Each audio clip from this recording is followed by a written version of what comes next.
frappe. Voilà, donc on m'a dit, avec beaucoup de courtoisie, que M. Guy Marius Sagna n'est plus pensionnaire de l'établissement et qu'il a quitté vers le coup de 14 heures. C'est ce que j'avais entendu, mais il fallait que je vienne m'en assurer. D'autant plus que dans de telles situations, pour éviter que la sortie soit médiatisée, ils mettent tout le monde sur de fausses pistes en donnant de fausses informations.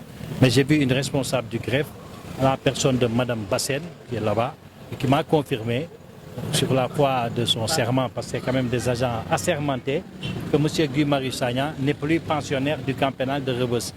Donc voilà, c'est pourquoi je suis là devant vous pour vous le confirmer. Merci à toutes et à tous. La première chose que nous ferons, c'est vraiment de rendre un hommage à notre camarade Guy Marius Sagna, parce qu'il est resté droit dans ses bottes, il est resté fidèle à ses convictions et il a purgé ces 3 mois de détention arbitraire avec beaucoup de dignité et jamais, mais vraiment jamais, il n'a accepté de se compromettre ou de transiger en quoi que ce soit.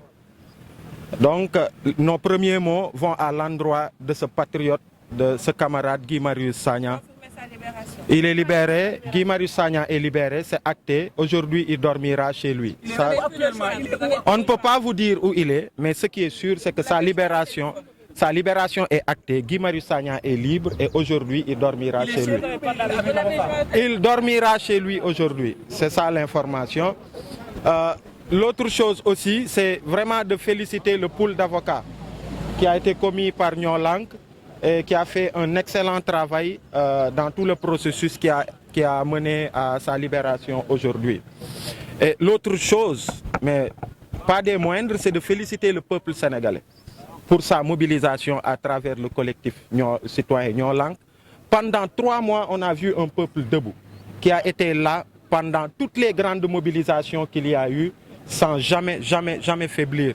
Mais vraiment, Gatien Ngalama au peuple sénégalais qui a été uni, debout et très fort à travers le collectif Nyon Lank pour la libération de Guy Marius Sagna.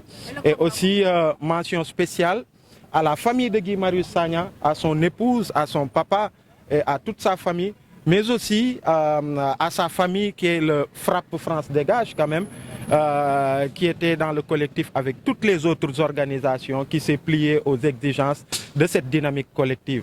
Donc, merci beaucoup. Le combat Guy Marius Sagna et nos camarades qui étaient allés pacifiquement manifester devant le camp pénal y étaient pour une raison, c'est-à-dire une raison qui est chère à tout le peuple sénégalais, c'est-à-dire le retour, que le gouvernement revienne sur la décision de hausse du prix de l'électricité. Et ce combat, il va continuer. Le collectif, dans les jours à venir, Inch'Allah, tiendra une conférence de presse pour se prononcer sur la suite du combat qui ne va pas s'arrêter, parce que le combat qui est important, c'est celui de tout le peuple sénégalais contre la hausse du prix de l'électricité et il ne saurait s'arrêter. Sentiment après cette libération de Guy Marius Sagna en tant qu'activiste et en tant que camarade? Notre sentiment, c'est un sentiment de fierté. Et tout le mérite revient aujourd'hui à Guy Marius Sagna, qui est resté très digne pendant ces moments-là. Et je pense que ça a pu, après cette posture digne, a pu déteindre sur tous ceux-là qui étaient dans le combat, que ce soit au sein de Nyon Lank, que dans la société sénégalaise globalement. Donc, mais ce qui est important, et il faut le dire, le combat, il va se poursuivre. Il faut que le gouvernement revienne sur la décision de hausse du prix de l'électricité.